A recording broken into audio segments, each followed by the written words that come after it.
Maaf, sepertinya tadi freeze. Apakah suara saya terdengar sekarang? Oke, nanti kalau freeze atau bagaimana, tolong saya dikabari via WA ya, kalau terputus. Oke, kita mulai saja. Jadi ini adalah melanjutkan topik protein yang belum tersampaikan sebelum UTS. Kita selesaikan sedikit lagi topik protein.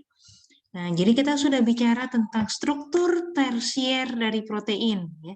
Struktur tersier adalah gabungan dari struktur sekunder yang membentuk wujud 3 dimensi dari protein tersebut.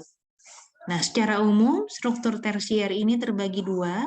Ada yang berbentuk serat atau fiber, itu umumnya adalah protein-protein yang memiliki fungsi struktural. Ini memiliki struktur tersier berupa serat atau fiber. Dan yang sekarang ini, yang kedua, yang akan dibahas sekarang adalah struktur protein yang kedua, yaitu struktur protein globular. Ini cukup sulit untuk diucapkan, globular. Nah, jadi ini bentuknya kurang lebih seperti bola gitu ya. Nah, mengapa mengambil struktur protein globular? Karena umumnya bentuknya jadi compact, ya, jadi sangat mampat, sangat padat. Nah, ini umum dimiliki oleh protein-protein yang memiliki fungsi biologis, jadi bukan fungsi struktural. Nah, apa saja sih fungsi biologis yang dimiliki oleh protein atau yang dijalankan oleh protein? Contohnya yang ditanyakan Tiara beberapa hari yang lalu, enzim ya. Enzim fungsinya sebagai katalis dari reaksi, maka itu fungsinya fungsi biologis. Ada lagi peranan penting yang juga dimainkan oleh sebagian protein, yaitu sebagai transporter, sebagai pembawa. Nah, jadi kita bisa andaikan suatu molekul ada di luar dari sel, dan molekul tersebut perlu dibawa masuk ke dalam sel. Nah, bagaimana cara molekul-molekul bisa melintasi membran dan dinding sel? Nah, umumnya yang paling sederhana adalah dengan mekanisme difusi. Dengan mekanisme difusi, suatu senyawa bisa keluar masuk dari sel dengan mengandalkan prinsip beda konsentrasi. Atau kita sebagai orang teknik kimia umumnya menyebut sebagai driving force ya. Driving force adalah penggerak dari terjadinya suatu fenomena. Nah, jadi ini untuk transport biasanya yang paling umum adalah secara difusi dengan mengandalkan beda konsentrasi antara tempat asalnya menuju tujuannya. Jadi kalau ditransport dari luar sel ke dalam sel, maka bisa terjadi apabila konsentrasi zat tersebut di luar sel lebih tinggi daripada di dalam sel. Nah, siapa yang bisa menjalankan difusi? Contohnya, biasanya adalah molekul-molekul sederhana dan kecil dan tidak bermuatan. Jadi oksigen contohnya, oksigen adalah molekul yang kecil, karbon dioksida adalah molekul yang kecil, maka dia bisa masuk keluar sel dengan sederhana, ya dengan gampang, relatif mudah. Demikian pula air dengan mengandalkan beda konsentrasi. Nah, lalu bagaimana kalau molekul bermuatan? Nah, molekul bermuatan tidak dengan mudah bisa keluar masuk dari sel. Maka itu perlu difasilitasi oleh molekul yang di sini contohnya yang disebut sebagai transporter. Ya, molekul yang bertugas untuk memfasilitasi transport molekul dari luar ke dalam sel atau sebaliknya dari dalam keluar sel. Fungsi biologis yang lain, contohnya motor, ya, yang membuat suatu protein, sel ini bisa bergerak. Nah, mungkin kalian ingat struktur sel yang sudah disampaikan oleh Bu Vita di kuliah mikrobiologi industri. Beberapa mikroba punya alat gerak seperti silia, ya, atau flagel. Nah, flagel ini perlu bergerak. Nah, Kalau bagaimana caranya flagel ini bisa bergerak? Maka ada motornya yang menggerakkan flagel. Nah, motor ini umumnya juga berupa Punten, Ibu. protein. Ya, Suha? Ini izin mengonfirmasi saja. Maksudnya tanya, Bu. Ini masih yang protein globular ya, Bu? Masih di slide itu atau udah ganti ya, Bu? Ya, masih di slide nomor 63. Oh iya, Bu. Maaf, saya kira Betul ya? nge-freeze. Ya, maaf, Bu. Ya, nggak apa-apa. Terima kasih. Lalu fungsi biologis yang lain contohnya adalah fungsi untuk kekebalan. Imunoglobulin dan lain-lain itu adalah juga merupakan protein. Dan ini bentuknya adalah protein globular. Nah, untuk protein-protein yang memiliki fungsi biologis tersebut, bagaimana bisa menjalankan fungsi biologisnya secara spesifik?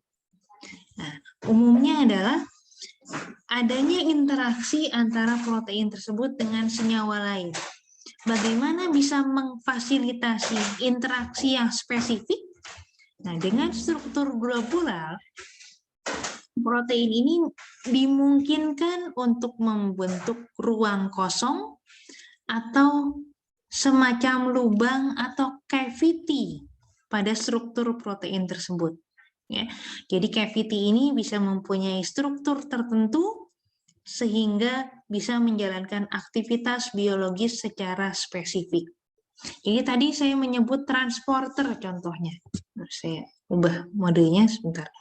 Nah, ini saya menyebut transporter tadi ya. Di sini saya akan gambarkan dengan Tadi saya menyebut transporter. Nah, transporter ini cukup bersifat spesifik atau bersifat cukup spesifik. Yang bisa diangkut oleh transporter tertentu tidak semua molekul, tapi hanya molekul tertentu saja.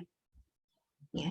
Jadi hanya misalnya mentransport garam-garam atau ion-ion bermuatan, hanya kalsium saja, hanya natrium saja, atau hanya proton saja. Nah, ini bagaimana bisa spesifik? Karena ini adanya cavity atau lubang atau struktur kosong dalam protein globular ini yang bentuknya cukup spesifik. Kita lihat selanjutnya. Nah, ini struktur protein globular ini bisa jadi terdiri dari berbagai bentuk, namun ada beberapa motif yang umum ditemukan, ya, seperti setelah disampaikan sebelum UTS, ada motif-motif atau gabungan dari struktur sekunder yang umum ditentukan, ya, yang umum ditemukan, misalnya bentuk barrel atau bentuk apa. Jadi ada keumumannya. Nah, umumnya struktur-struktur ini terbentuk, bagaimana cara terbentuknya, standar ya. Jadi intinya adalah mencari yang paling stabil. Jadi sel ini, bukan sel ini. Jadi protein ini akan mencari struktur yang paling stabil. Dan di situ yang cukup berperan penting selain ikatan hidrogen adalah interaksi hidrofobik dan hidrofilik. Nah, itu cukup menentukan struktur yang stabil pada suatu protein. Nah, di sini umumnya alpha helix dan beta sheet berada pada lapisan yang berbeda. Lalu segmen polipeptida yang berdekatan, hasilnya akan pada struktur 3 dimensinya juga akan berdekatan. Nah, lalu koneksi antar struktur sekunder umumnya tidak saling bersilangan, jadi tidak bertumbuh, nggak karuan gitu, tapi ada strukturnya. Nah, kita akan lihat contohnya. Contoh yang pertama adalah mioglobin. Mioglobin adalah protein globular pertama yang strukturnya berhasil dirumuskan. Ini adalah protein pengikat oksigen pada otot. Jadi ini seperti sudah kita pernah diskusikan sebelumnya, adalah homolog dari hemoglobin ya. Ini adalah homolog dari hemoglobin. Hanya saja mioglobin ini adalah pengikat oksigen pada otot. Nah, bagaimana dia bisa mengikat oksigen? Dia dibantu oleh gugus prostetik. Nah, mungkin saya review sedikit. Nadira, barangkali apa yang disebut dengan gugus prostetik, Nadira?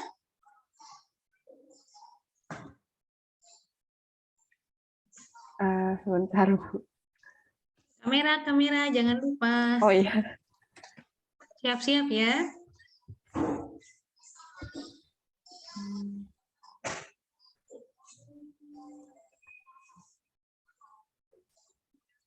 Tadi gue prostetik ya, Bu.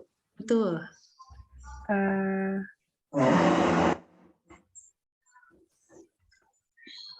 Baru saya nggak lupa sih, Bu, jujur. Ini baru ujian ya, baru ujian. Kemarin nggak ikut ujian. Jadi belum. Ya. Gugus prostetik adalah bagian dari protein yang bukan merupakan asam amino ya.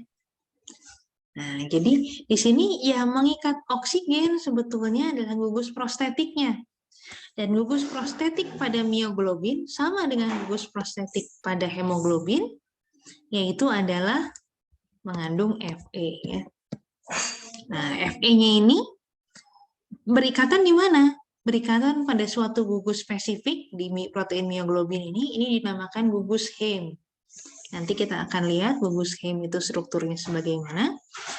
Kurang lebih ukuran mioglobin ini sekitar 153 residu asam amino. Jadi molekular weight-nya sekitar 16.700 Dalton. Nah, ini kita lihat. Ini kok mirip ya dengan satu subunit dari hemoglobin. Betul sekali. Jadi di sini mioglobin hanya terdiri dari satu subunit. Jadi kurang lebih memang seperti satu globin dari hemoglobin. Sementara hemoglobin itu subunitnya ada 4. Nah, ini kurang lebih struktur tersier dari mioglobin. Jadi ini gabungan ya dari struktur sekunder apabila digabungkan. Ini membentuk struktur 3 dimensi dari protein ini. Kita lihat, ini gambar kartunnya. Ya. Nah, jadi bagaimana ini struktur sekunder dari mioglobin, Olive?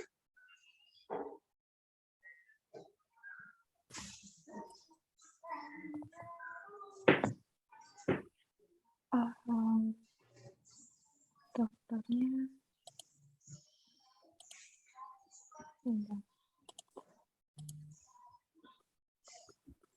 ada helixnya ya, Bu?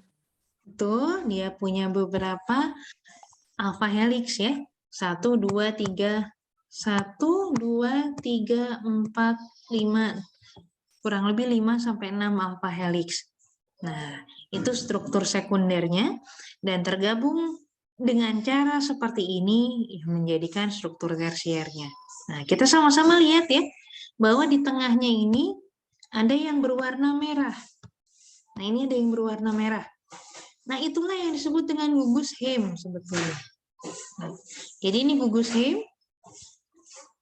Ya, nanti kita bisa lihat detailnya seperti apa. Di tengah gugus Heme ini ada ion Fe. Dan ion Fe itulah yang akan secara langsung berikatan dengan oksigen. Nah, lalu itu gabungan dari struktur sekundernya. Bagaimana kalau digambarkan bagian permukaannya saja dari protein ini? Ini kan kurang lebih kartunnya seperti ini ya. Maka kalau kita lihat permukaan dari atom-atom yang menyusun protein tersebut, kurang lebih wujudnya jadi seperti ini. Jadi ini istilahnya ini mass image yang menekankan dari protein surface atau permukaan dari protein ini.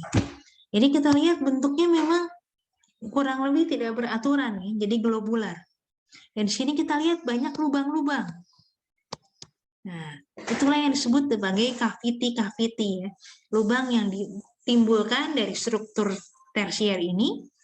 Dan di sini secara spesifik adalah sisi aktif dari protein mioglobin itu, yang warna merah ini ya, tempatnya gugus Heme, di mana oksigen akan berikatan. Jadi struktur tersier ini akan mengarahkan, akan mendukung terbentuknya ikatan di sisi aktif dari protein ini. Ya. Ini juga permukaannya digambarkan dengan kontur ya, kontur image kurang lebih seperti ini. Yang D ini adalah gambaran dengan pita bagaimana molekul-molekul yang menyusun protein ini tersusun satu sama lain. Jadi memang kita lihat ada beberapa struktur alpha helix, ya, tapi tidak semuanya berupa struktur alpha helix. Di sini kita lihat ada yang berwarna biru-biru ya. Ini istilahnya side change atau rantai samping dari asam amino residu penyusun dari protein mioglobin ini. Dan secara keseluruhan, kalau kita gambarkan dengan bola gitu ya, nah ini akan terlihat bentuknya seperti ini dari mioglobin ini. Oke, nah ini menunjukkan yang bagian yang berwarna biru itu sebetulnya adalah residu yang bersifat hidrofobik. Nah, jadi kita lihat di sini kestabilan dari protein ini sangat dipengaruhi dengan interaksi hidrofilik-hidrofobik. Residu asam amino yang bersifat hidrofobik dia akan cenderung disembunyikan di dalam, gitu ya. Jadi yang ada di permukaan itu lebih cenderung lebih dominan yang hidrofilik. Jadi protein ini cukup stabil apabila dia terlarut dalam sitosol dari sel. Nah, pertanyaannya maka bagaimana sih kita bisa mencapai atau memperoleh struktur 3 dimensi protein itu? Dari mana kita tahu strukturnya seperti itu? Nah, ada beberapa metode yang bisa digunakan. Yang pertama adalah difraksi sinar X. Ya. Nah, tapi karena difraksi sinar X ini mensyaratkan sampelnya berupa padatan, berupa kristal padatan lebih tepatnya. Maka untuk menganalisa struktur 3 dimensi protein dengan difraksi sinar X, proteinnya terlebih dahulu harus dijadikan kristal protein. Ya, jadi harus dikristalisasi dulu proteinnya, baru bisa dilakukan difraksi sinar X terhadap protein tersebut. Lalu, apalagi yang bisa dilakukan untuk menentukan struktur 3 dimensi dari protein? Metode lain yang bisa digunakan adalah NMR, Nuclear Magnetic Resonance. Ya, jadi dengan interaksi magnetik antara atom-atom penyusun protein tersebut, ya, lalu kita bisa merumuskan bagaimana struktur 3 dimensinya. Nah, ITB sebetulnya punya NMR, tapi mengingat ukuran protein yang besar, ya, tadi kita kembali di sini mioglobin aja ukurannya sekitar 16.700 Dalton, maka ukurannya besar, maka NMR-nya juga butuh NMR dengan kekuatan magnetik yang sangat besar.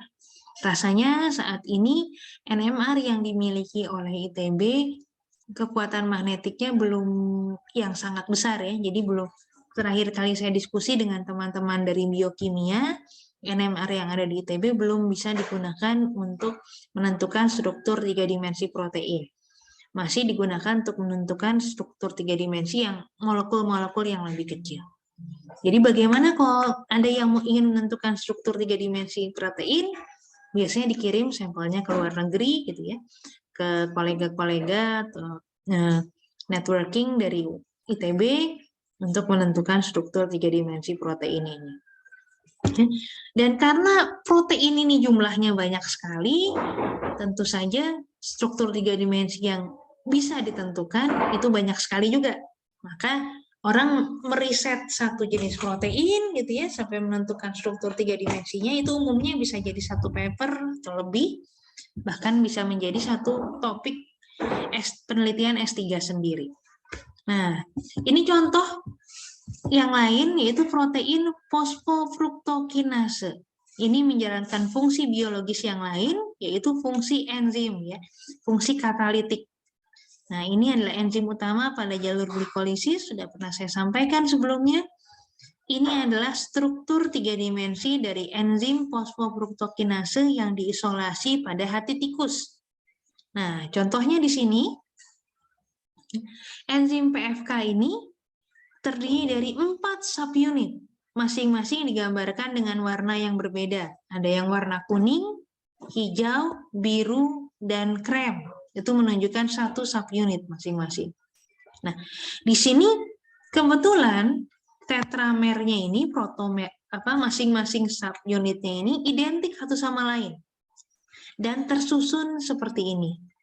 Nah, di sini lalu bagaimana dengan strukturnya yang globular, dia bisa menjalankan fungsi katalitik untuk mengkatalisis reaksi dari fruktosa 6-fosfat yang menjadi fruktosa 1,6-bifosfat. Nah, di sini ada catalytic site yang ditunjukkan di sini, catalytic site. Kurang lebih yang ini. Nah, ini terbentuk cavity, terbentuk lubang-lubang yang secara spesifik dapat berikatan dengan substrat atau reaktan dari reaksi metabolik tersebut. Ya. Lalu di sini lubangnya nggak cuma satu, lubangnya ada juga yang disebut allosteric site. Nah, di sini jadi ini adalah enzim tipe enzim yang spesifik yang selain bisa menjalankan fungsi katalitik, dia juga menjalankan fungsi pengendalian. Jadi dia adalah enzim utama pada jalur glikolisis. Dia bisa dikendalikan. Jadi kalau kalian bayangkan ya, rangkaian reaksi metabolisme itu bisa digambarkan seperti peta jalan yang ada di suatu kota. Nah, kalau kita mau mengendalikan reaksi metabolisme, ibaratnya seperti mengendalikan lalu lintas yang ada di jalan raya. Nah, maka di titik-titik tertentu itu perlu dikendalikan, apakah dengan lampu lalu lintas atau dengan portal. Nah, ini contohnya, karena dia adalah enzim utama pada jalur glikolisis, maka enzim ini juga harus bisa dikendalikan.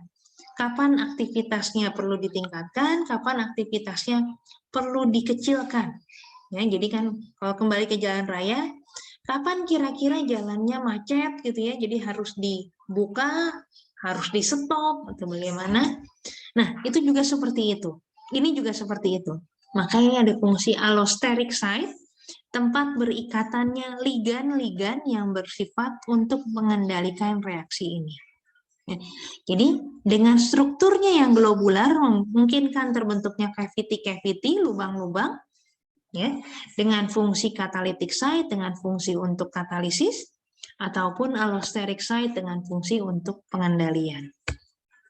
Nah, sepertinya tadi ada yang terlewat. Oh ya, nanti sepertinya saya taruh di belakang. Ya, demikian struktur tersier dari protein. Kita akan lanjutkan ke struktur kuaterner ya. Nah, struktur kuaterner ini tadi kita sudah lihat struktur 3 dimensi dari proteinnya.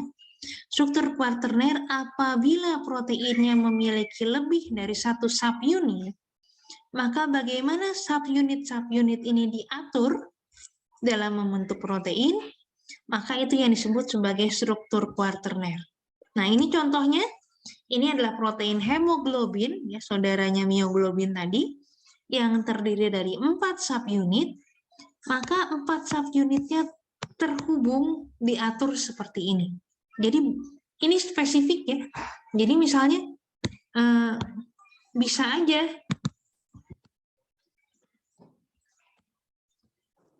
ngatur 4 itu kan dijejerkan ke samping gitu ya, dibariskan ke samping, itu mungkin. Atau struktur yang lain. Nah, kebetulan untuk hemoglobin ini dibuat simetri ya kurang lebih seperti ini. Nah, jadi bukan dijejerkan ke samping, tapi membentuk seperti lingkaran itu. Oke, apakah ada pola-pola yang lain? Banyak sekali pola-polanya. Ya, jadi ada yang disebut sebagai simetri siklik. Ya, jadi kalau subunitnya ada 2, berarti ini simetri siklik, sumbunya hanya 1, sumbunya 1 di tengah ini, maaf nggak kelihatan ya putih, nih. Sumbunya hanya 1, digambarkan di tengah ini, maka 2 itu dihubungkan secara simetris berhadapan seperti cermin satu sama lain. Nah, bagaimana kalau subunitnya ada 3?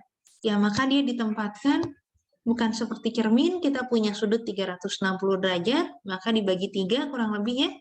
Maka jarak yang ini, yang pertama, dengan subunit yang kedua, ini kurang lebih, maaf, mungkin lebih jelas kalau kita coret-coret dengan pena. Penanya jangan warna putih. Ini masing-masing jaraknya 120 derajat. Ya. ini maka akan simetris. Bagaimana 0,5? Ya, kita bagi 360 dibagi 5 berapa? 360 dibagi 5 berarti 72 derajat ya. Ini maka ini jaraknya antar satu dengan lain 72 derajat. Nah, itu kalau simetrisnya siklik. Ada juga simetris dihedral, maka ini kita lihat sumbunya ada 3. Ya. Jadi dia ada secara horizontal bagaimana, secara vertikal bagaimana. Jadi ini disusun saling bercermin secara horizontal, dan ini merupakan saling cermin secara vertikal. Ya, jadi ada bentuk yang komposisi yang lain. Lalu juga ada simetri tetrahedral. Tetrahedral berarti masing-masing subunitnya itu menyusun seperti ruang yang ada pada permukaan sebuah prisma segitiga. Atau simetri kubik atau oktohedral. Ya, di sini berarti dia menyusun ruang permukaan, luas permukaan pada suatu kubus. Atau ini simetri ikosahedral, maka ini bentuk seperti ini. Ya, ada 12 permukaan di sini. Maka masing-masing subunitnya menyusun di sini. Nah, bentuk-bentuk yang unik-unik ini banyak ditemukan pada selongsong virus. Selongsong virus merupakan protein dan itu menunjukkan berbagai simetri dari penyusunan subunit-subunit. Oke, lalu bagaimana menstabilkannya? Struktur bisa distabilkan mungkin dengan ini ya, ikatan disulfat antara dua residu sistein yang pada jarak tertentu dia akan menstabilkan ya antara satu subunit dengan subunit yang lain. Nah, ini gambaran yang lain. Jadi ini kita lihat, bisa terlihat ya 1, 2, 3, 4 menyusunnya seperti itu. Ini 3 subunit menyusunnya seperti ini. Ini satu subunitnya seperti ini. Apabila dia 4 subunit saling terhubung seperti ini. Apabila dia 3 subunit saling terhubung seperti ini. Jadi ada banyak sekali kemungkinan ya. Dan bagaimana protein-protein ini tersusun. Nah ini simetri yang lain. Ini banyak dijumpai pada virus juga. Jadi dia membentuk helix sebetulnya. Virusnya membentuk helix ya. Ini adalah nah kurang lebih begini. Ini helix ya. Dan masing-masing subunitnya itu tersusun yang mengikuti kumparan ini. Nah ini satu-satuannya ada alfa dan beta membentuk satu bentuk. Lalu itu subunitnya jadi berarti ada banyak sekali dalam satu protein ini. Nah, ini contoh simetri ikosahedral yang tadi saya sampaikan. Jadi ada sisi 12 sisi. Contohnya terjadi pada virus polio virus tipe 1. Nah, ini menunjukkan simetri ikosahedral. Nah, jadi ini gambaran lain dari simetri bagaimana penyusunan subunit suatu protein. Ada berbagai macam kemungkinannya ya. Siklik, dihedral, kubik, lalu bentuknya bagaimana, banyak sekali peluangnya. Kurang lebih itu struktur kuarterner. Jadi intinya adalah yang ingin dicapai adalah stabilitas. Jadi kalau dilihat sama ya sebetulnya struktur sekunder, struktur tersier, dan struktur kuarterner. Bagaimana yang dipilih adalah itu intinya adalah mengutamakan kestabilan dari protein tersebut.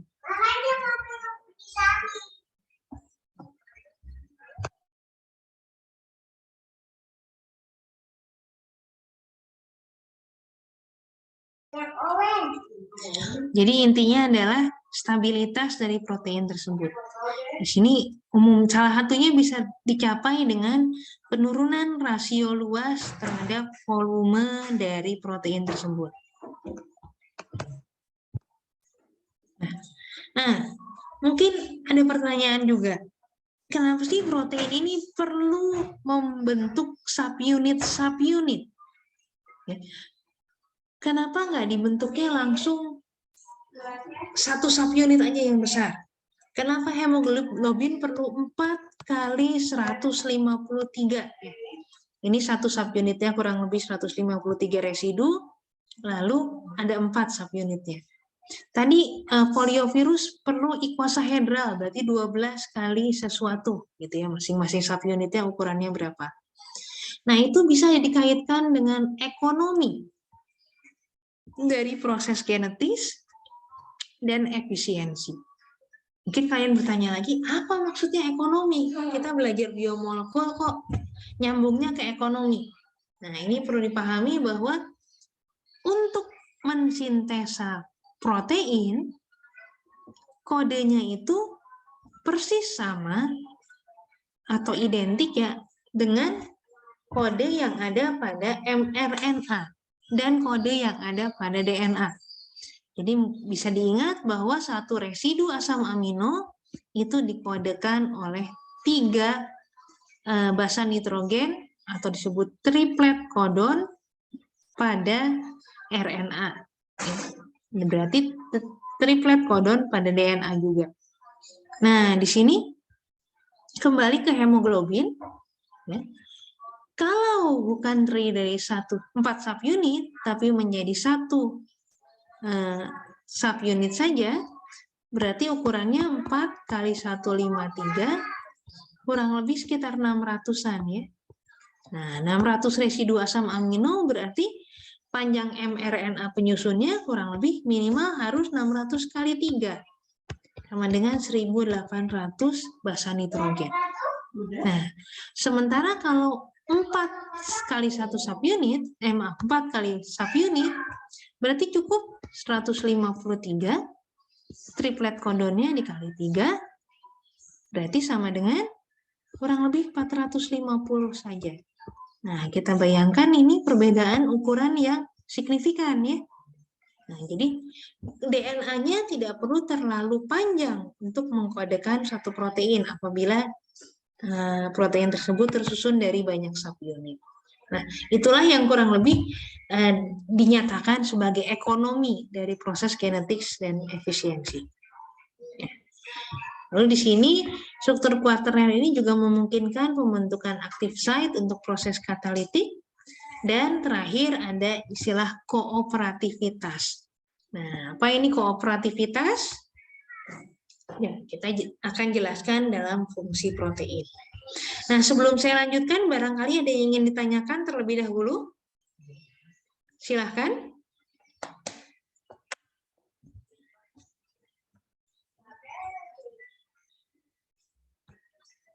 Biasanya saya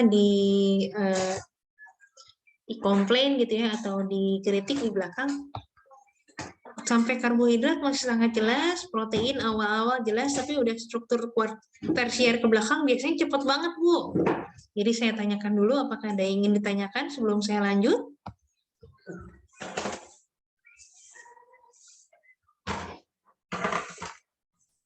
Atau jelas semuanya?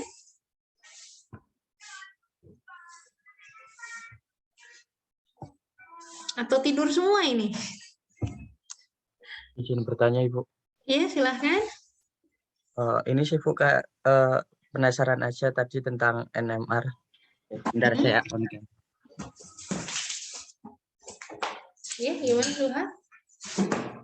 Maksudnya kayak NMR itu seberapa mahal sih Bu, sampai di ITB enggak ada yang bisa memfasilitasi, bahkan harus keluar negeri, apakah di LIPI gitu belum ada atau bagaimana ya Bu?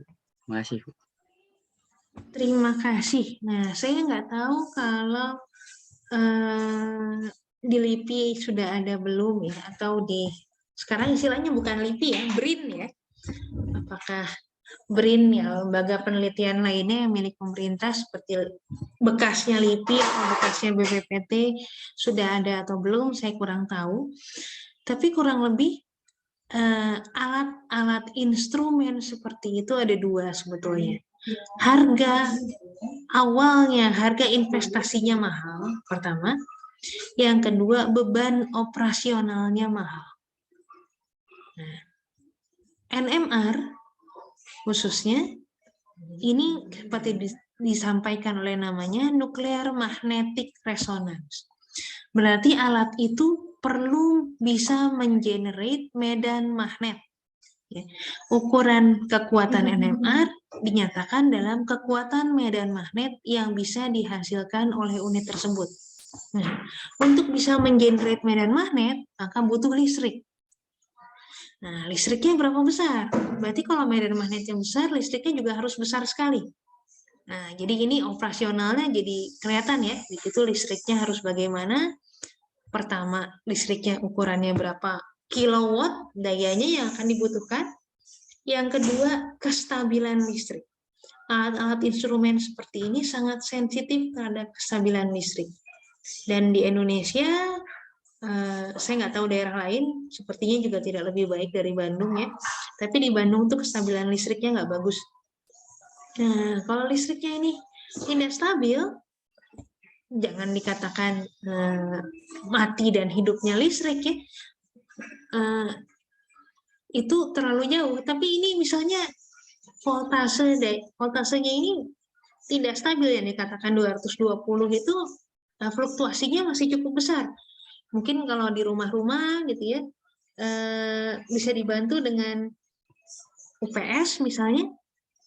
Nah, ini kalau NMR berarti perlu UPS-nya seperti apa? Karena kalau nggak stabil berarti alatnya bisa rusak. Belum lagi nanti kalau ada cerita listrik mati mendadak berapa jam, udah itu bahaya sekali gitu ya. Nah, itu juga sebabnya di lab kita belum ada freezer minus 80. Freezer minus 80 itu merupakan alat yang sangat penting sebetulnya untuk orang-orang yang banyak bekerja dengan mikrobiologi, dengan mikroba. Nah, jadi ini biakan mikroba, koleksi kultur bisa disimpan di minus 80. Nah, jadi supaya awet kita dinginkan pada suhu ini. Nah, di sini di ITB mungkin baru ada 2. Di teknik kimia belum berani beli minus 80. Karena kalau listriknya mati, wah koleksinya mati semua, lain-lain, dan lain-lain, dan lain-lain. Jadi kurang lebih itu ya, Suha ya. Komponennya, harga investasi alatnya mahal. Ini hitungannya entah NMR yang kekuatannya makin besar, M-nya berapa M gitu ya. Nah, itu pasti mahal sekali, pertama. Yang kedua adalah biaya operasionalnya. Ya, jadi kurang lebih seperti itu. Ada pertanyaan lain? Baik, Ibu, terima kasih. Kalau tidak ada, saya akan lanjutkan ya, ke fungsi protein. Nah, tadi ketika membahas struktur tersier dari protein, di mana protein yang memiliki fungsi aktivitas biologis umumnya berupa globular ya. Jadi kita akan detilkan lebih lanjut fungsi protein sebetulnya apa saja. Nah, ini adalah gambaran beberapa tahun terakhir ini ya tentang apa istilahnya pemetaan fungsi protein-protein yang ada pada sel manusia. Nah, berapa tahun terakhir lah, kurang lebih sejak tahun 2000-an itu kan ada Human Genome Sequencing Project ya. Nah, dari situ orang ingin menentukan struktur genom manusia bagaimana, lalu fungsi-fungsi protein yang ada pada manusia juga apa saja. Nah, kita bisa lihat ini. Setelah beberapa belas tahun jalan gitu ya. Bagaimana hasil pemetaan fungsi protein ini? Kita lihat. Yang pink ini menunjukkan bahwa protein ada yang berfungsi katalitik sebagai enzim. Nah, contohnya ini ada enzim hidrolase, isomerase, ligase, liase, dan lain-lain. Nah, lalu juga ada protein yang berperan untuk signal transduction, untuk transfer informasi. Jadi ada signaling molekul, ada reseptornya, ada kinase. Saya sudah pernah menjelaskan kinase. Oh, maaf, mungkin itu di kelas yang lain ya. Nanti kalian akan ketemu dengan kinase-kinase. Lalu untuk regulation atau pengaturan, ya, itu masuk ke sini. Lalu ada protein yang berfungsi untuk berikatan dengan asam nukleat, ya, apakah itu transcription factor, misalnya menentukan mRNA mana yang akan diekspresikan pada kondisi tertentu, lalu juga enzim-enzim yang berikatan berhubungan dengan asam nukleat, gitu ya, masuk di sini. Lalu ada NAN, nah ini protein yang sejauh ini diperkirakan tidak ada fungsinya, jadi ini misalnya viral protein, gitu ya. Itu kan tidak berkaitan langsung sebetulnya dengan fungsi yang dijalankan oleh tubuh kita. Lalu ada fungsi-fungsi lain yang jumlah proteinnya lebih sedikit, tapi kita lihat ini bagian terbesar yang berwarna ungu adalah molecular function unknown. Jadi apa? Banyak sekali protein yang ada dalam sel, tapi sampai saat ini belum diketahui fungsinya apa. Apakah ini hanya untuk manusia saja? Tidak, ya. Bahkan untuk ragi, untuk E. coli, sebagai model organisme, ya, E. coli untuk model organisme prokariotik, ragi, Saccharomyces cerevisiae terutama untuk sebagai model organisme eukariotik, sebagian besar proteinnya masih berstatus molecular function unknown. Jadi ada banyak protein yang sudah teridentifikasi, tapi fungsinya sampai sekarang belum diketahui. Nah, jadi ini peluang kalian apabila tertarik dengan bidang ini masih banyak sekali protein yang belum diketahui fungsinya. Jadi kalau mau bekerja dalam bidang ini, bahkan untuk menentukan fungsi dari protein pun kalian sudah bisa banyak berkontribusi. Oke. Nah, di sini dalam menjalankan fungsinya, protein umumnya tidak bekerja sendiri, ya, tapi punya bagian konjugat atau membentuk kompleks, apakah dengan lipid menjadi lipoprotein. Contohnya adalah yang kita kenal sebagai kolesterol dengan bahasa awam, ya, apa itu HDL atau LDL. Dia adalah molekul yang sebetulnya berfungsi sebagai transporter lipid pada darah. Nah, ini apabila protein tersebut berikatan dengan asam nukleat, nah, contohnya saling berikatan dengan RNA atau DNA, ya. Ini contohnya di mana? Di ribosom, ya, atau di kromosom. Itu adalah gabungan dari protein dan asam nukleat dalam menjalankan fungsinya. Ada glikoprotein, di mana protein ini membentuk kompleks dengan karbohidrat. Dia menjalankan berbagai fungsi, contohnya sebagai imunoglobulin. Di sini tentu saja gugus karbohidratnya yang punya lebih banyak peluang konformasi. Bentuk-bentuk yang unik-unik, itu berfungsi sebagai reseptor pada imunoglobulin. Lalu ada berikatan dengan metal seperti kalsium, kalium, besi, zinc, kobalt, dan lain-lain, ya. Disebut metaloprotein, umumnya menjalankan fungsi sebagai enzim, ya. Jadi enzim ini banyak yang punya active site yang itu sebetulnya memiliki metal, kinase, fosfatase, dan lain-lain. Nah, ini non-protein partnya heme, contohnya tadi hemoglobin, mioglobin, sitokrom, gitu.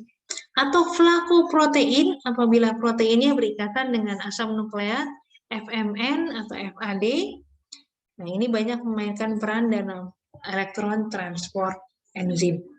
Nah, ini beberapa gabungan atau kompleks yang dibentuk antara protein dan senyawa-senyawa lainnya untuk menjalankan fungsi-fungsi biologis.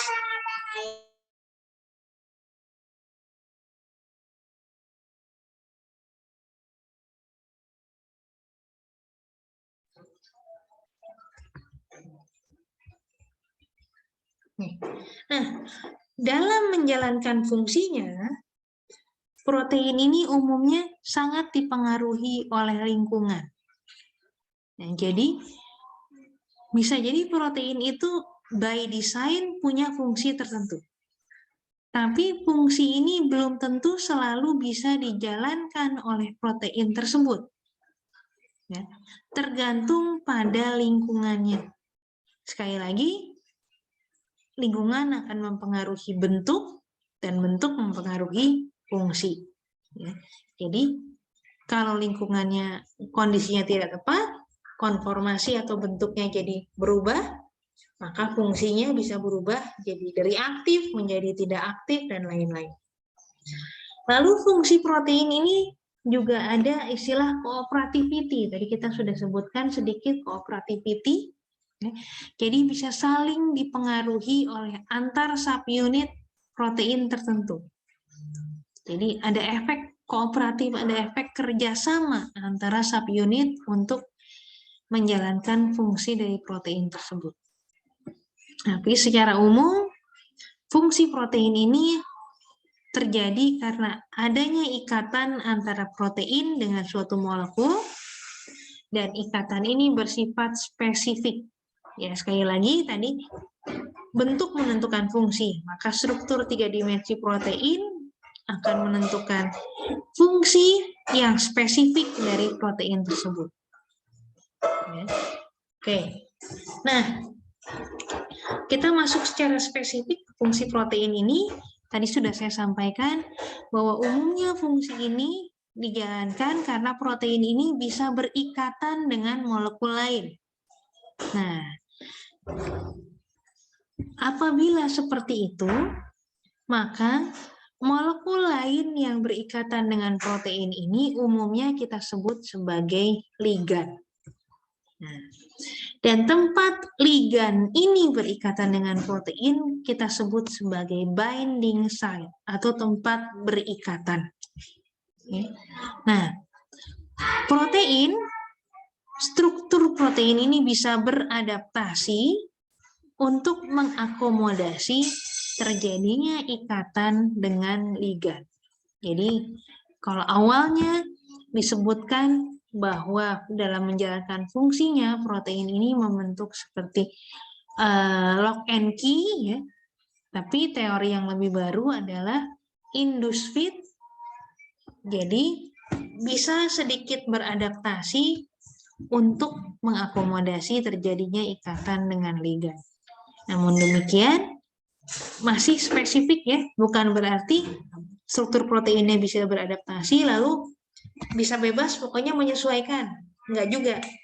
Jadi ada batasan-batasan antara lock and key dan induce fit gitu ya. Jadi enggak bebas-bebas amat sih, kurang lebih ya secara umum lock and key. Tapi si lock and key-nya itu enggak fix kaku seperti itu, tapi masih bisa lah berubah-ubah sedikit. Nah, khusus untuk enzim, maka yang kita sebut sebagai ligan itu sebetulnya adalah substrat. Ya. Jadi molekul yang berikatan dengan enzim ini adalah substrat atau reaktan dari reaksi. Dan binding site-nya, tempat bereaksinya, itu kita sebut sebagai catalytic site atau active site. Ini adalah tempat berikatannya substrat dengan enzim. Nah, ini kita kembali ke contohnya hemoglobin. Nah, hemoglobin ini fungsinya adalah protein dalam darah yang berperan dalam transport oksigen. Dia merupakan metaloprotein, jadi dalam bekerja dia berikatan dengan metal, jadi gugus prostetiknya adalah metal, yaitu secara spesifik adalah besi. Jadi hem yang mengandung besi. Nah, hemoglobin ini terdiri dari 4 subunit atau kita sebut sebagai tetramer, yaitu 2 alfa dan 2 beta. Kurang lebih masing-masing subunitnya berukuran sekitar 140 sampai 150 residu asam amino. Ya, jadi kurang lebih setara dengan 68.000 Dalton. Nah, masing-masing ini fungsi aktifnya dimiliki oleh grup hem dari protein ini. Saya salah, balik lagi. Nah, ini yang disebut sebagai grup hemnya. Jadi yang tadi kita lihat pada struktur mioglobin berwarna merah, ya, itu adalah seperti ini. Ya. Jadi ini ada protoporfirin, yang strukturnya seperti ini. Jadi ada basa nitrogen, 4 buah basa nitrogen di sini ya, menyusun masing-masing sudut dari gugus hem ini. Nah, ini kita lihat ada karbon, ada karboksil. Nah, ini sebetulnya dia berikatan pada proteinnya di mana? Dari sini, dari pada gugus karboksil pada protein intinya. Ya. Nah, lalu di sini 4 basa nitrogen ini kemudian bisa mengikat si Fe. Fe-nya ini yang kemudian akan mengikat oksigen. Nah, itu strukturnya kurang lebih seperti itu. Ya. Nah, hemoglobin ini bagaimana dia berikatan dengan oksigennya? Maka kurang lebih seperti ini ya. Oksigennya akan berikatan di sini, di hemnya yang di tengah ini. Nah, di sini yang memegang dari hemnya ini adalah residu histidin dari protein hemoglobin. Nah, gugus hem ini atau Fe-nya secara spesifik juga bisa berikatan dengan CO dan dengan NO. Kita lihat ini ada O-nya, ada O-nya ya. Jadi ini oksigen seperti itu, CO kan kurang lebih juga seperti ini ya. NO juga. Nah, O-nya ini bisa berikatan dengan Fe. Nah, kita lihat di sini. Maka konstanta disosiasinya, kemampuan mengikatnya, sebetulnya antara CO dan oksigen, ternyata apabila hemnya ini free,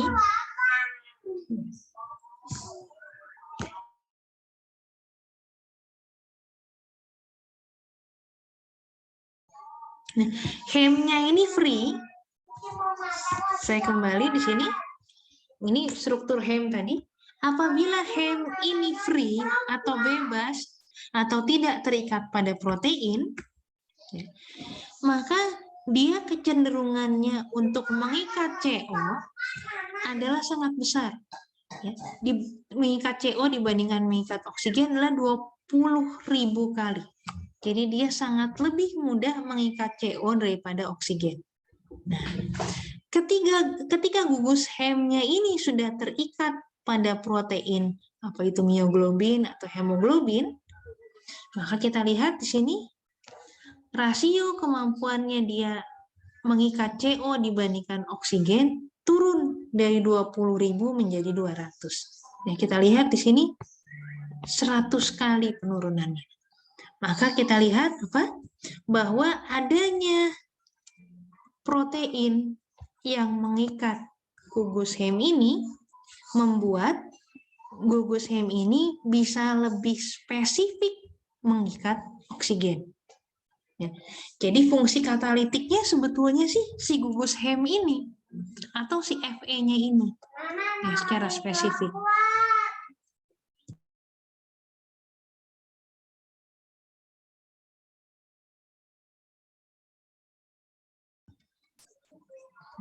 Jadi sebetulnya yang menjalankan fungsinya si gugus hem atau Fe-nya ini sebetulnya.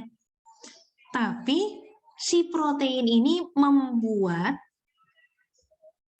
fungsi ini bisa dijalankan secara lebih spesifik. Struktur protein ini sedemikian rupa sehingga kita lihat di sini, oke, kecenderungan si hem ini dalam mengikat oksigen lebih besar apabila dia sedang berikatan dengan hemoglobin atau mioglobin dibandingkan apabila dia kondisinya bebas. Nah, ini perbandingan ya apabila si Fe-nya mengikat CO dan apabila Fe-nya mengikat oksigen. Kita lihat Fe pada hem dengan CO cenderung strukturnya lurus sehingga lebih stabil apabila Fe-nya dibandingkan dengan apabila Fe-nya berikatan dengan oksigen.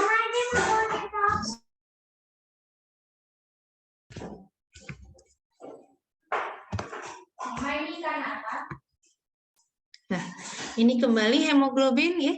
Jadi tidak statik, tapi sebetulnya molekul-molekul ini dinamik dalam sel, dia bergerak.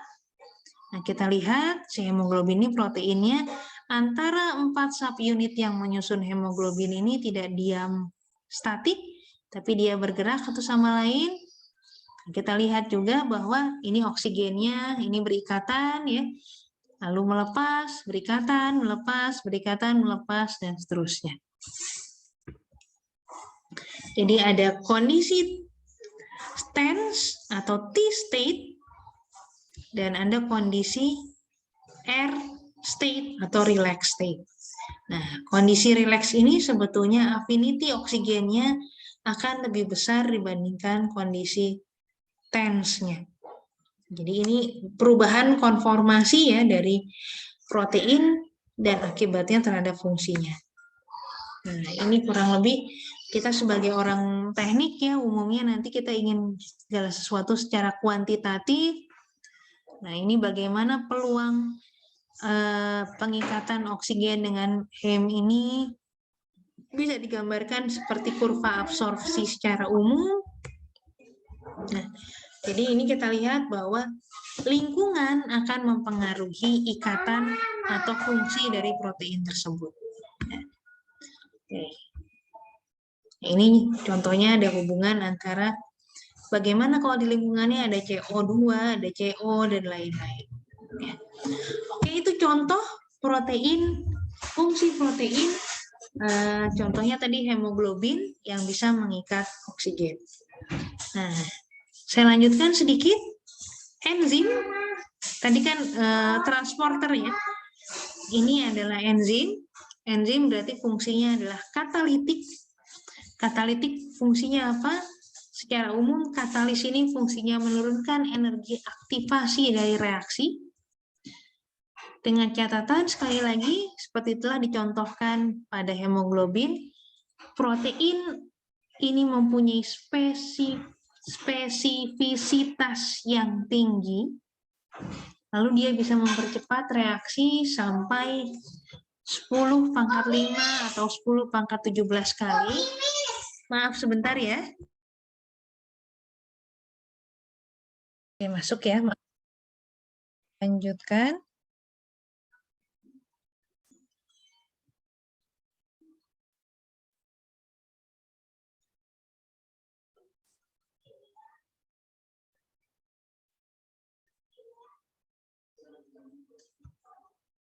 Yes, maaf.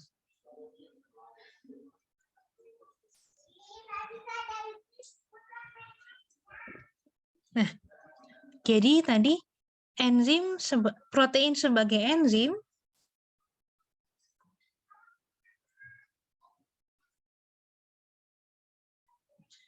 fungsinya adalah katalisis, menurunkan energi aktivasi ya. Dia memiliki spesifisitas yang tinggi. Contohnya tadi ditunjukkan ya pada hemoglobin antara heme yang berikatan dengan protein atau heme bebas.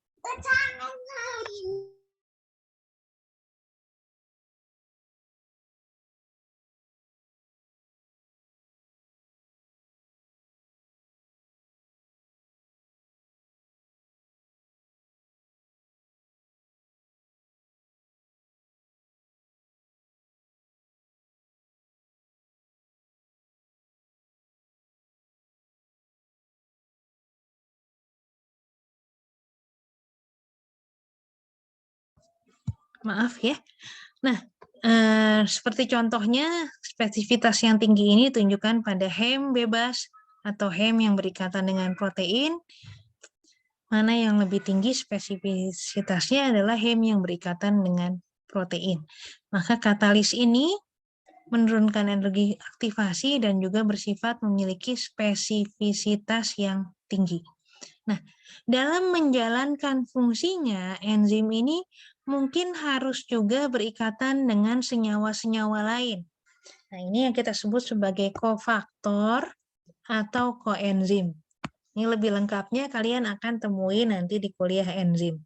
Salah satunya berfungsi di sini apakah sebagai regulator ya atau pengendali dari reaksi ini, atau untuk membantu dengan memberikan proton atau apa yang dibutuhkan dalam reaksi.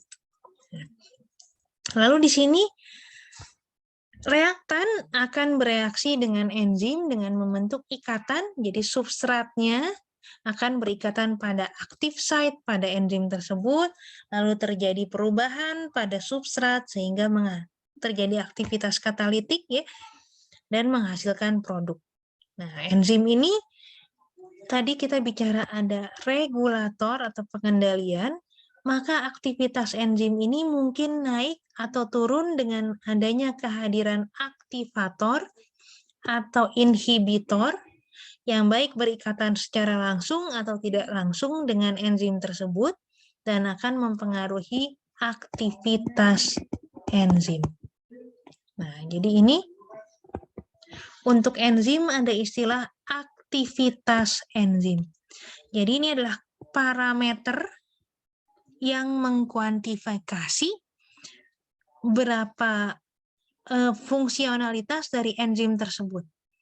Jadi apakah enzim ini bisa memfasilitasi atau mengkatalisis suatu reaksi dengan cepat atau tidak, dengan baik atau tidak. Atau berapa jumlah reaksi yang bisa dikatalisis oleh enzim tersebut dalam satuan waktu. Nah, itu parameternya adalah aktivitas enzim. Berapa substrat yang bisa dikonversi menjadi produk oleh enzim tersebut dalam satu satuan waktu. Itu istilahnya adalah aktivitas enzim. Jadi semakin besar aktivitas enzimnya, maka enzimnya semakin baik. Ya. Nah, di sini ini parameter ini tidak statik, ya, tidak merupakan suatu istilahnya suatu angka yang fix, tapi dia akan banyak dipengaruhi oleh kondisi lingkungan, juga oleh adanya aktivator dan inhibitor terhadap enzim tersebut. Nah, ini contoh kerja enzim ya. Jadi ini reaksi yang sederhana, yaitu oksidasi glukosa. Nah, di sini kita lihat apabila kita meletakkan glukosa di atas meja atau gula secara umum di atas meja, gula tersebut sebetulnya berkontak dengan oksigen. Ya, tadi kan gulanya diletakkan di atas meja. Di atas meja ada gula. Ya. Nah, ini kan di udara bebas nih banyak oksigen ya. Karena oksigen itu kan menyusun kurang lebih 20% dari udara. Nah, tapi gula ini ditinggalin berapa hari ya utuh aja tuh. Tidak berubah menjadi CO2 dan H2O ya. Jadi tidak mencair, tidak gulanya hilang, kecuali gulanya hilang di bawah semut barangkali ya, atau dimakan. Nah, ini kok bisa glukosanya berkontak dengan oksigen tapi tidak terjadi CO2 dan H2O. Ternyata karena energi aktivasi yang dibutuhkan ini cukup besar. Nah, tapi di dalam sel ya, terdapat banyak enzim yang mengkatalisis reaksi ini sehingga energi aktivasinya turun banyak sekali sehingga dalam sel reaksi ini bisa terjadi dan glukosa akan dioksidasi menjadi CO2 dan H2O dan menghasilkan banyak energi. Jadi ini penurunan energi aktivasi ini sebesar ini adalah hasil pengaruh dari aktivitas enzim. Itu enzim menjalankan fungsi katalitik. Nah, ini bagaimana spesifisitasnya kita bisa jelaskan ya dengan sederhananya dengan teori lock and key.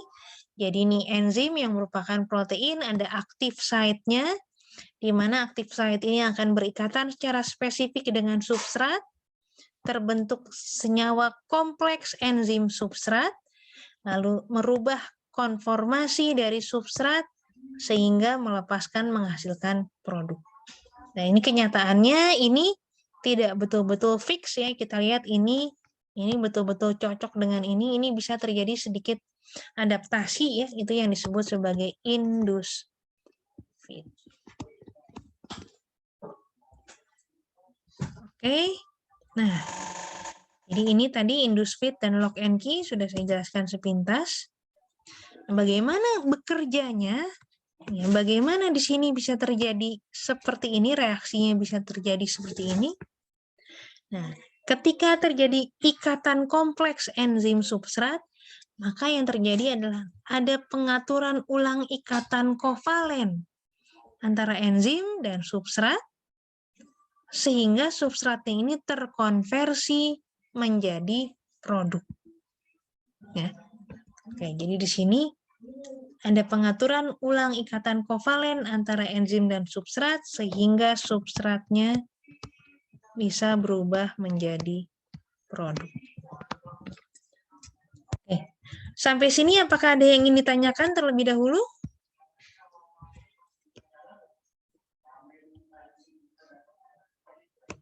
Bu, izin bertanya, Bu. Ya, silahkan Gary. Nah, sebentar. Jadi saya pengen nanya tentang yang tadi, kalau seandainya suatu protein memiliki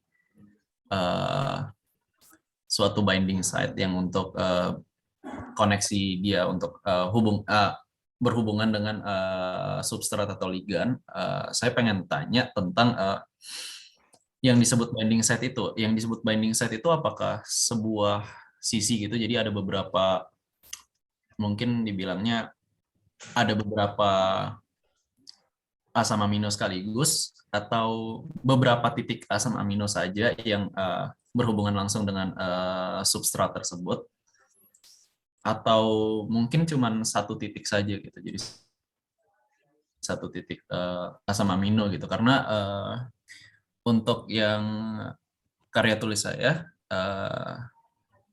coba cari di beberapa web, dan salah satunya saya temukan di Uniprot.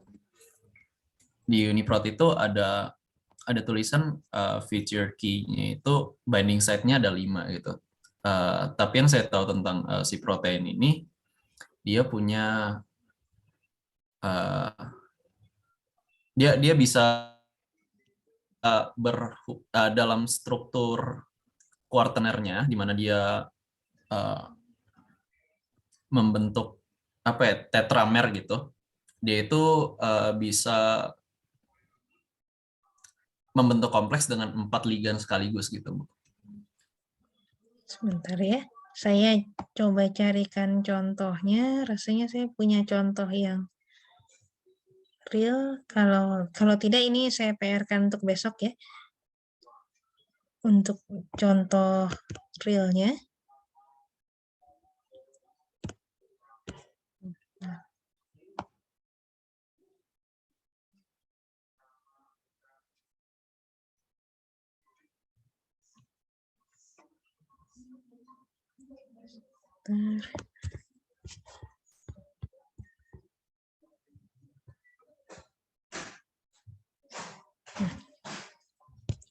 Coba saya ganti sedikit.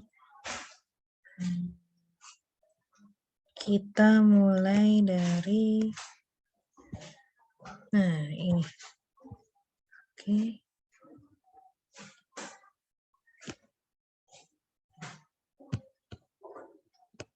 Nah, kita mulai dari soal UTS kemarin.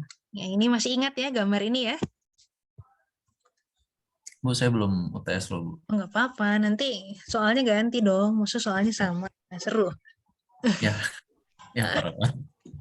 Ya, ini saya jadi harus rajin ini ngerjain bikin berapa set soal, tapi nggak apa-apa. Nah, jadi ini contoh yang sudah dilihat sebagian besar ya di UTS kemarin. Jadi di sini contoh soal kemarin kan adalah enzimnya silanase ya. Silanase berarti fungsinya adalah untuk menghidrolisis ikatan glikosidik yang ada pada hemiselulosa, khususnya silan. Ya, jadi backbone dari hemiselulosa itu adalah silan, yang mana adalah polimer dari silosa. Nah, di sini bagaimana dia enzim ini bisa bekerja? Kita lihat mekanisme action-nya bagaimana. Jadi enzim yang bersifat hidrolase ini menghidrolisis ya ikatan glikosidik ini umumnya difasilitasi oleh asam yang ada pada residu protein. Nah, asam yang ada pada residu protein itu apa sih? Berarti si residu asam aminonya ini perlu punya lebih dari satu gugus karboksil. Dan itu salah satunya dimiliki oleh glutamat ya, kan glutamat itu asam dikarboksilat. Ya. Jadi asam amino yang punya lebih dari satu gugus karboksil. Nah, jadi di sini yang berperan memberikan peran katalitik pada protein ini, pada enzim ini adalah residu glutamat. Ya, nanti struktur sekundernya bagaimana terserah, tapi ini kita lihat residu glutamat. Oke, saya pindah ke referensi lainnya. Apakah gambarnya sudah beralih? Sudah, Bu. Sudah ya. Nah, di sini adalah struktur tersier struktur tiga dimensi dari silanase ya, dari yang diisolasi dari mikroba yang saya peroleh dari paper yang lain. Ini kita lihat struktur tersiernya kurang lebih seperti ini. Nah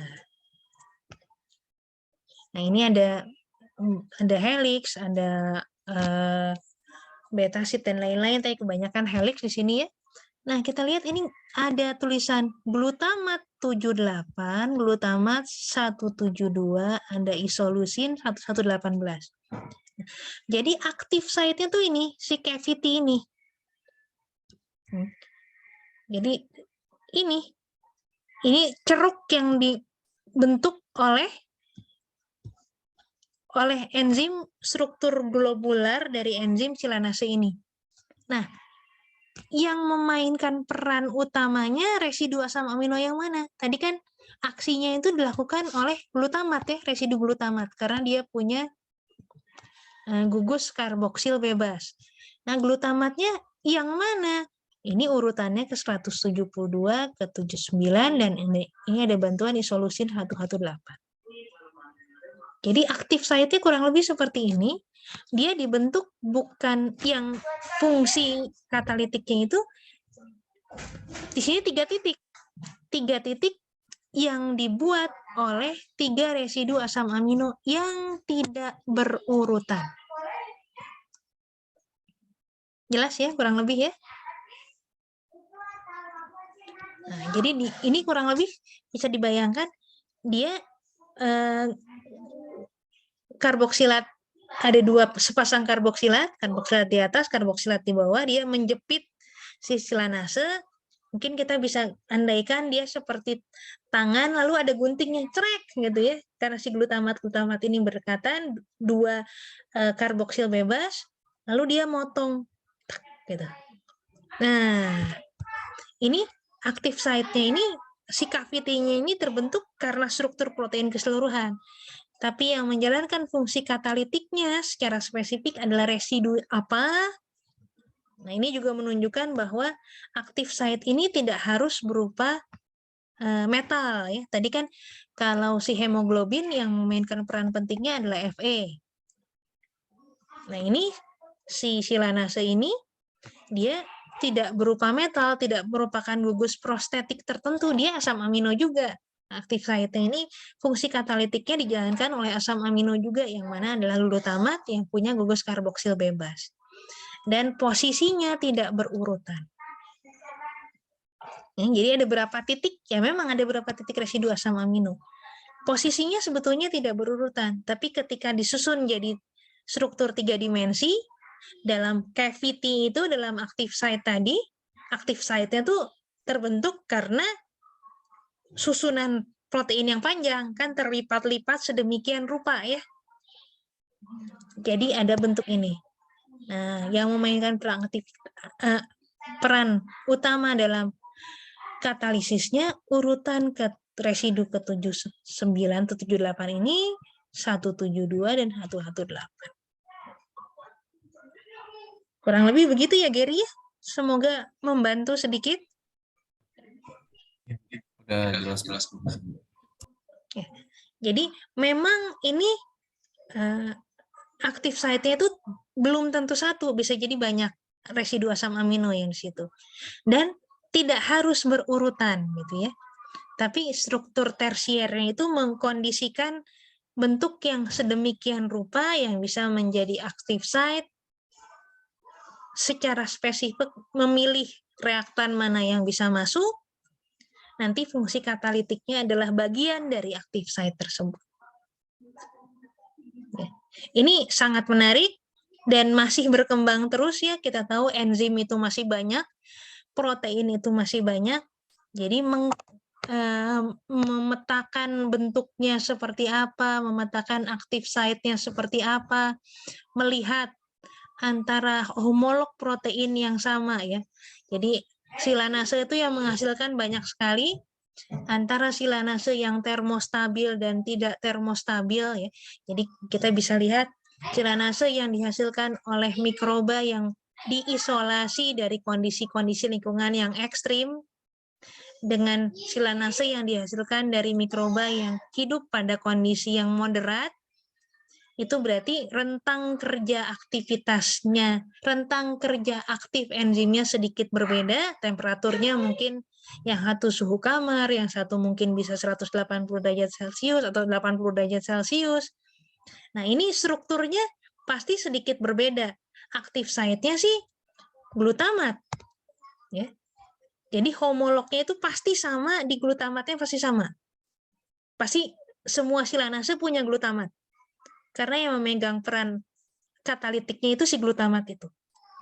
Nah, tapi yang membentuk struktur 3 dimensi keseluruhannya, yang mana satu bisa jadi lebih stabil dari yang lain, itu kan susunan protein keseluruhannya.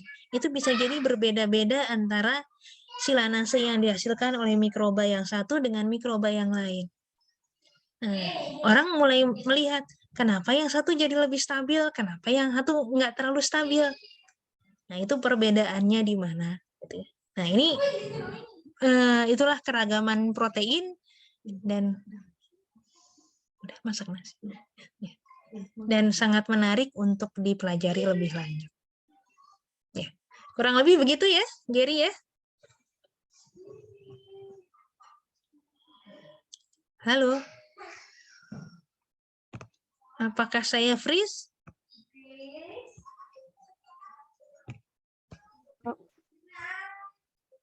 Halo, halo. Masuk Ibu, sepertinya dia. Alhamdulillah tidak freeze. Jadi begitu, itu contoh bagaimana protein dalam menjalankan fungsinya ya sebagai enzim.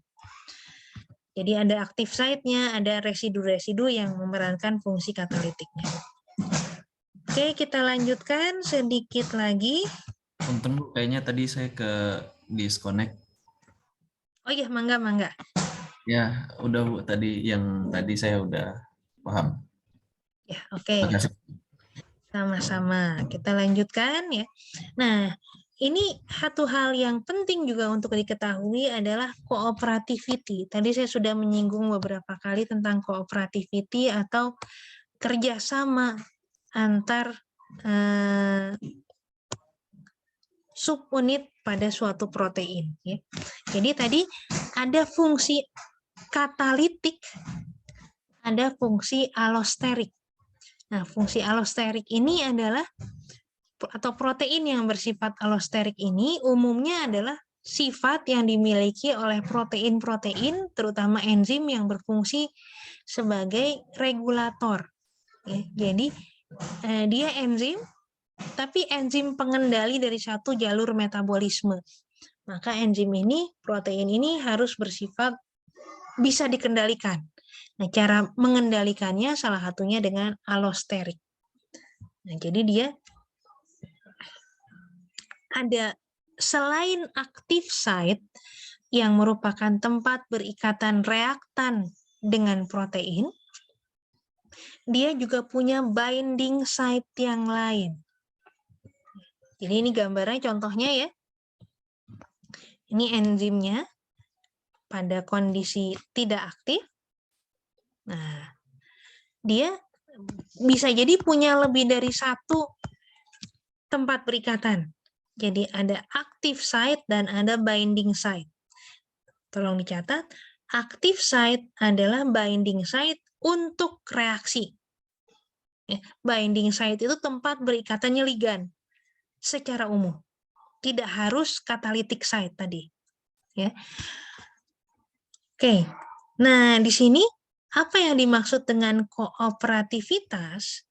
Ini hal yang ternyata ada dan cukup menarik.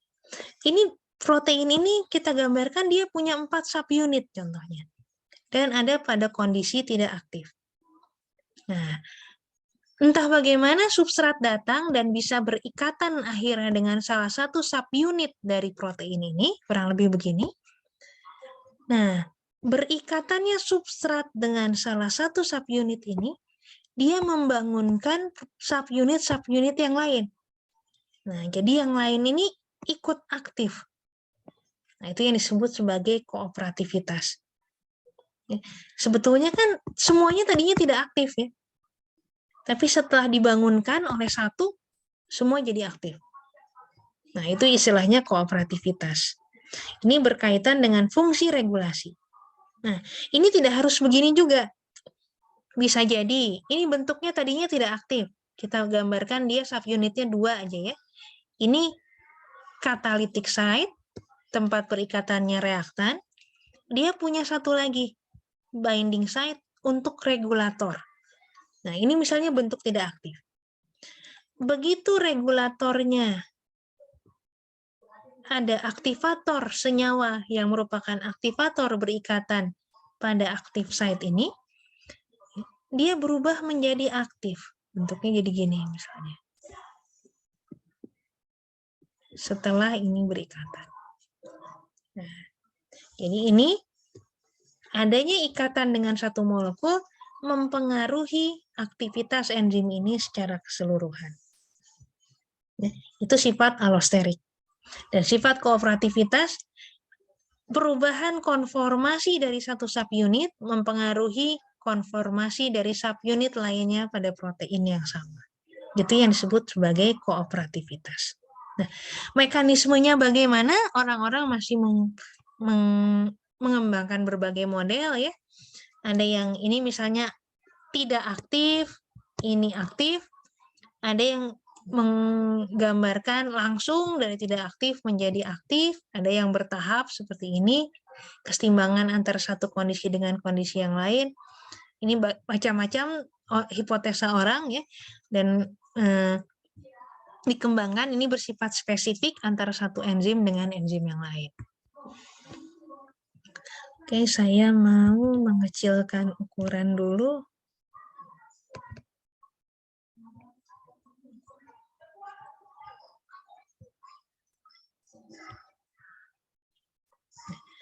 Ini contohnya walaupun tidak terlalu jelas ya, ini gambarnya. Maaf, tidak terlalu jelas ternyata.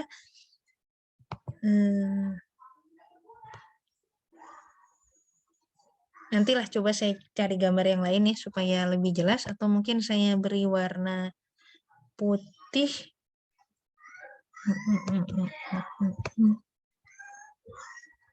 Semoga lebih jelas.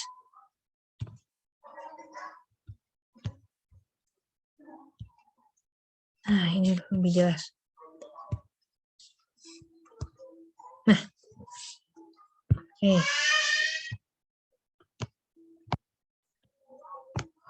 Nah, ini contoh lain dari mekanisme kooperativitas dari suatu enzim yang bersifat alosterik.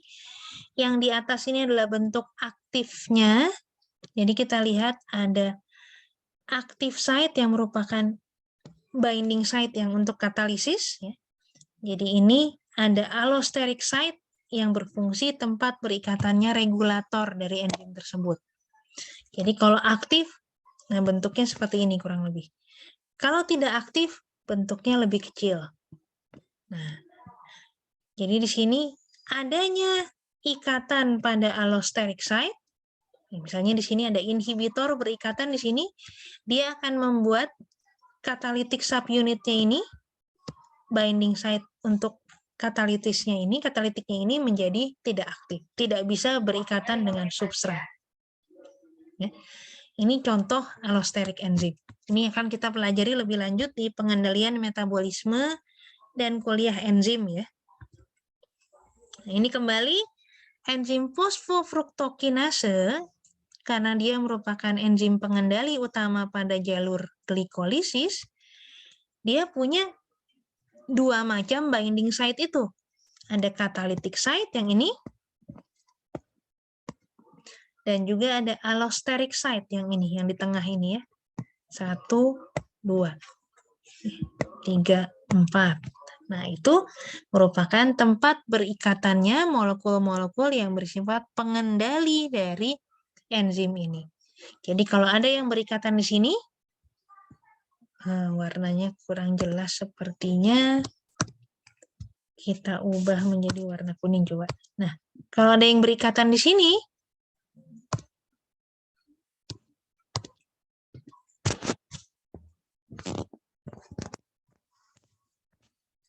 kalau ada yang berikatan di sini, nah, tergantung apakah dia aktivator atau inhibitor, dia akan merubah konformasi dari catalytic site ini, sehingga aktivitas enzimnya, ya tadi sudah saya sampaikan apa itu aktivitas enzim, adalah parameter dari seberapa baik suatu enzim bisa mengkatalisis suatu reaksi. Ya, jadi kalau aktivitas enzimnya tinggi, berarti dia bisa mengkatalisis reaksi dengan baik. Kalau aktivitas enzimnya rendah, berarti dia bisa mengkatalisis reaksinya tidak begitu baik. Ya, dia dipengaruhi oleh regulatory site ini. Nah, ini tadi sudah kita jelaskan. Nah, fungsi yang lain, tadi udah fungsi pertama transporter, ya. Lalu ada fungsi katalitik. Nah, ini fungsi yang lain, contohnya sistem kekebalan tubuh. Protein juga memerankan fungsi untuk menjalankan sistem kekebalan tubuh. Nah, di sini contohnya diperankan oleh antibodi ya. Antibodi ini adalah imunoglobulin. Kita lihat dari namanya aja sudah globul. Ya, berarti dia struktur tersier dari proteinnya berupa globular. Imuno yang bersifat untuk berkaitan dengan imun, dengan kekebalan. Ya. Nah, jadi di sini dia punya binding site yang akan mengenali dan berikatan secara spesifik dengan antigen. Nah, ini yang banyak dimanfaatkan sekarang ya.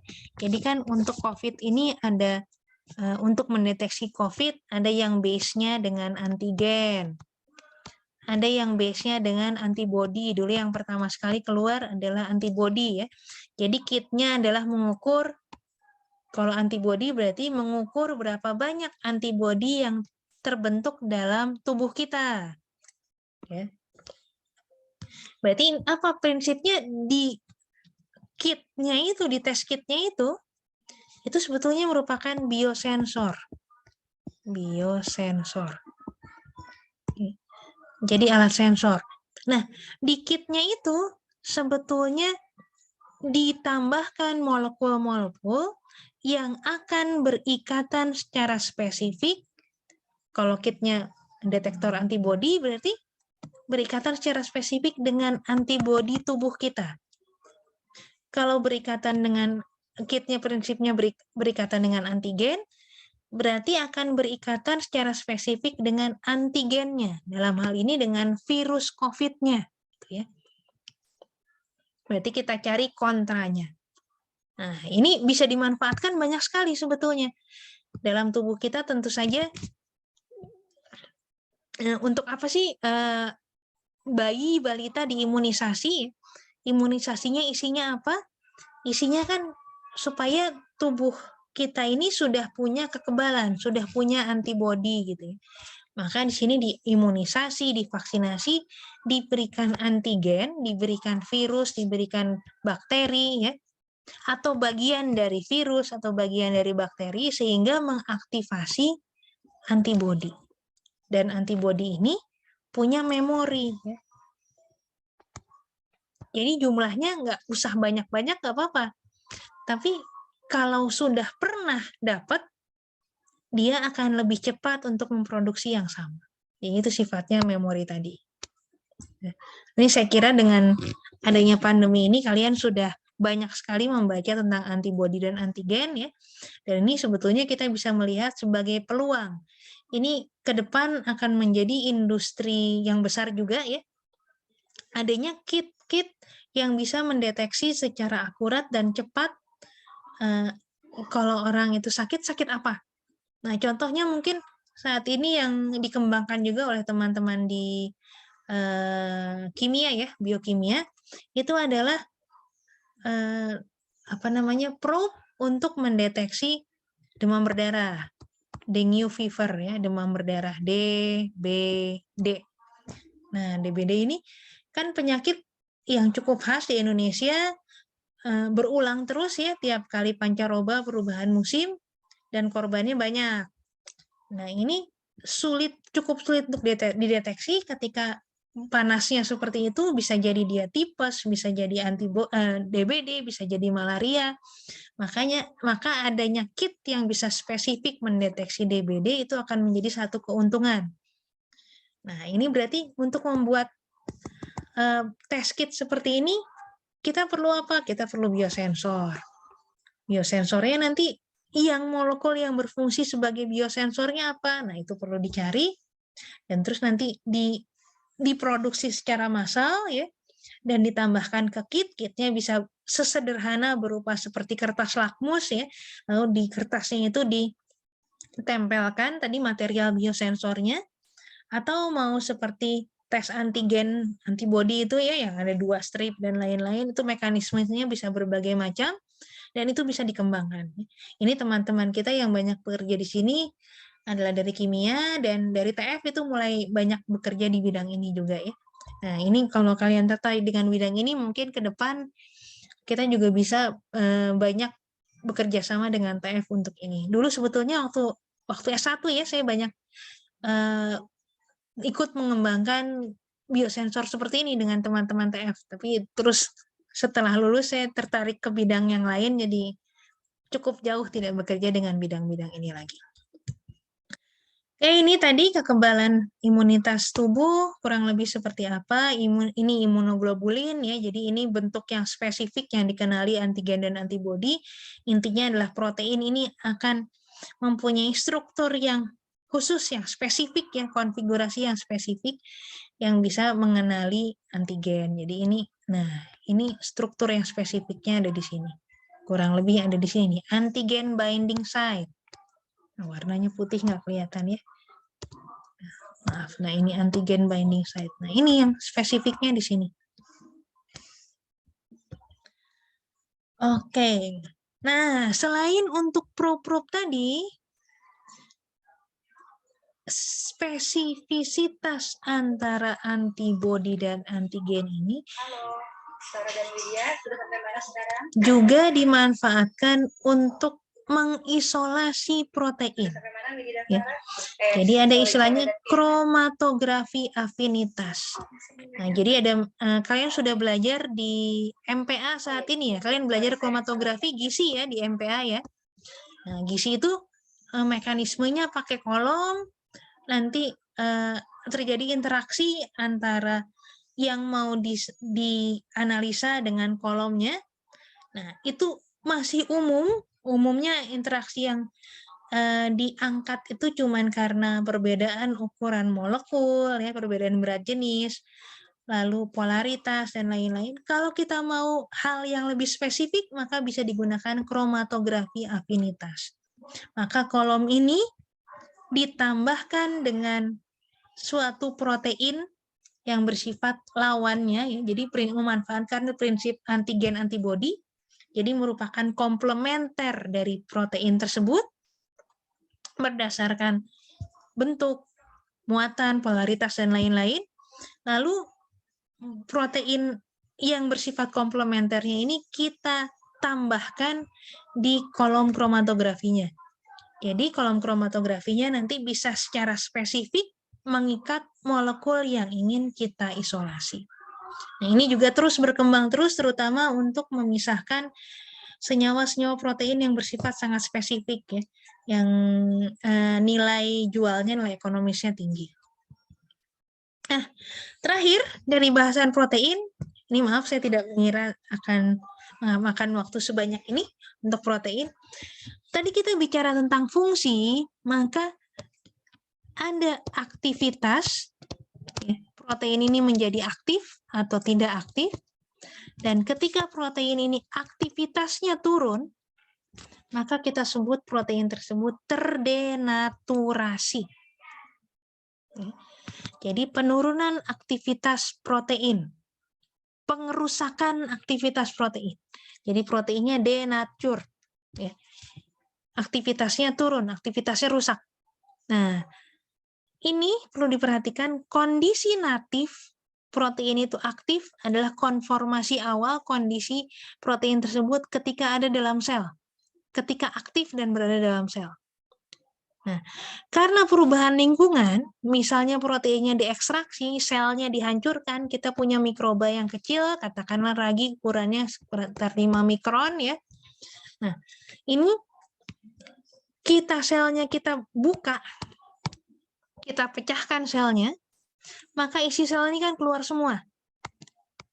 Nah, kita bayangkan protein dan molekul-molekul yang ada dalam sel tadinya berdesak-desak dalam satu sel ragi yang kecil, selnya dibuka, dipecahkan, wah itu keluar, kayak orang keluar tumpah ruah dari habis upacara bendera gitu ya, atau dari bioskop keluar, begitu filmnya selesai orang keluar, tumpah ruah semua keluar, proteinnya tumpah ruah semua keluar, yang tadinya desak-desakan di dalam jadi berlonggar-longgar ya.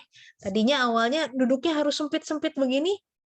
Nah, sebentar lagi Lebaran, biasanya kalau Lebaran dulu zamannya orang mudik ya, desak-desakan di jalan, dalam sarana transportasi. Nah, lalu ini begitu sampai keluar, wah saya nggak harus duduk dekat dempet-dempetan lagi, saya bisa lapang gitu. Nah, protein kan juga begitu, dalam sel dia desak-desakan ya, crowded sekali dalam sel, begitu selnya dipecahkan keluar, wah saya nggak mau bersempit-sempit lagi, saya mau nyantai gitu ya.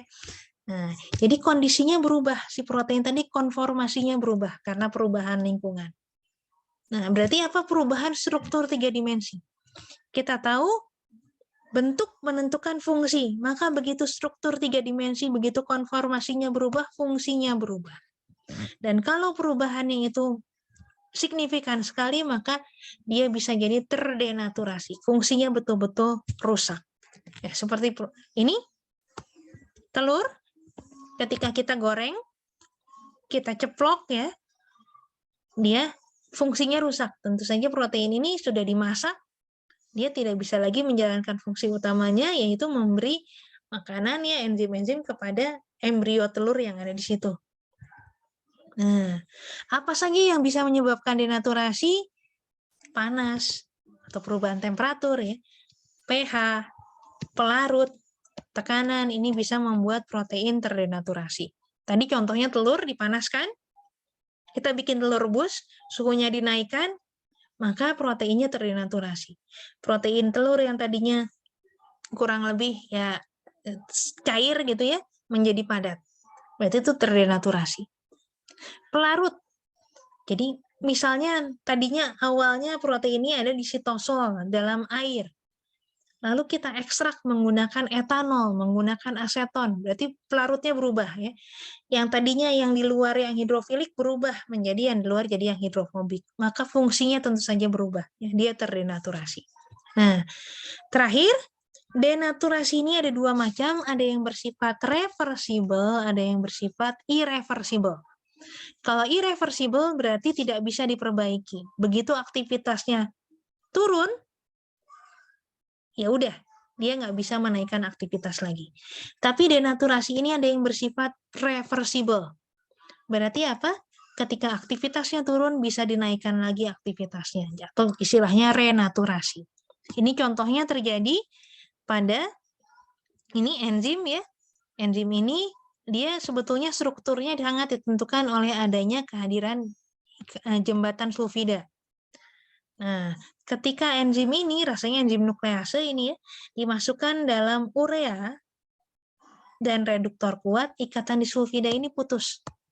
Jadi enzimnya yang tadinya begini, jadi lepas gitu. Jadi struktur 3 dimensinya rusak, enzim ini tidak aktif lagi.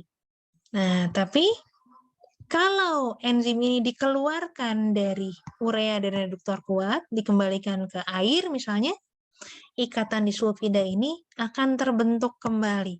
Jadi enzim ini aktivitasnya kembali naik lagi. Jadi terrenaturasi. Oke, kurang lebih itu ya. Ini topik tentang fungsi protein, aktivitas protein, dan denaturasi ini menutup. Jadi sudah tuntas bahasan tentang protein. Berarti besok kita akan dengarkan presentasi-presentasi kalian tentang topik protein. Ya. Oke, terima kasih atas perhatiannya. Mohon maaf saya harus menutup ujian komprehensif di ruang sebelah. Jadi saya tidak membuka pertanyaan. Kalau ada pertanyaan silahkan disampaikan besok ya. Oke, sampai sini dulu. Salam sehat semuanya. Sampai ketemu lagi besok insya Allah.